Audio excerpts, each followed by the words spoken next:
Thank you, Mr. Speaker. I ask unanimous consent that all members have 5 legislative days which to revise, extend their remarks, and include any extraneous material on the bill under consideration. Without objection. Again, thank you, Mr. Speaker. Just 3 short years ago, a group of domestic terrorists were plotting attacks in my hometown in northwest Georgia. Federal law enforcement was informed that these terrorists were trying to obtain pipe bombs and other improvised explosive devices. Once detonated, these weapons could have destroyed property, disabled critical utilities, and potentially taken innocent human life. Because of the imminent threat, a federal drug task force had to move quickly to intercept the suspects before they could carry out this attack.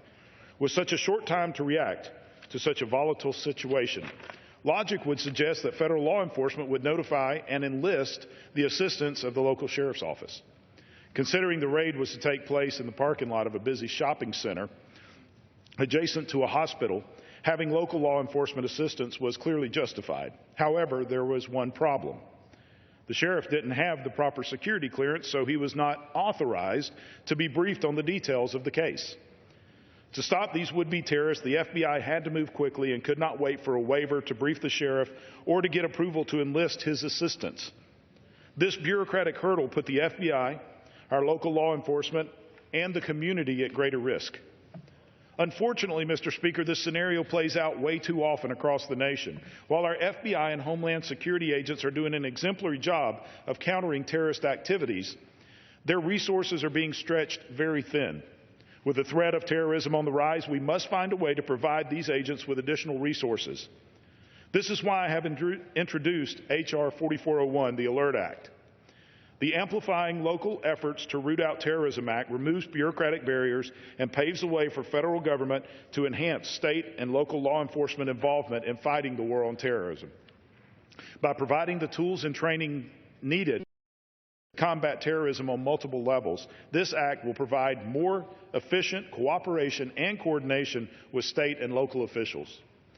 Local law enforcement is crucial to our security, and they are too often overlooked as a valuable asset in fighting against terrorism. Through this legislation, the Department of Homeland Security will be authorized to train state and local law enforcement in the best methods used in combating evolving terrorist threats.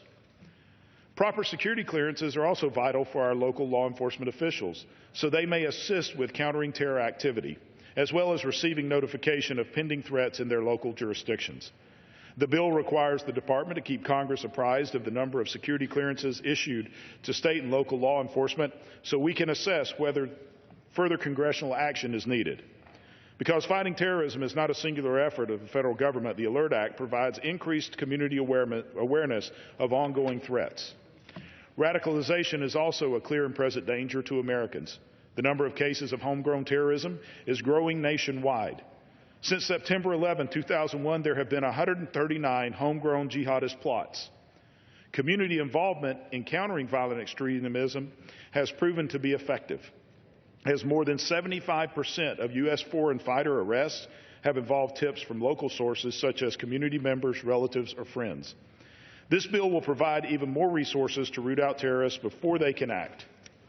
As we are moving into a new era of terrorism that directly threatens our own communities, we must reevaluate how we meet the current threat.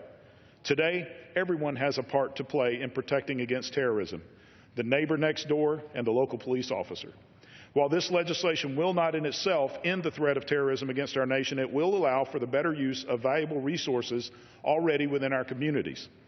I urge all members to join me in supporting this bill, and I reserve the balance of my time.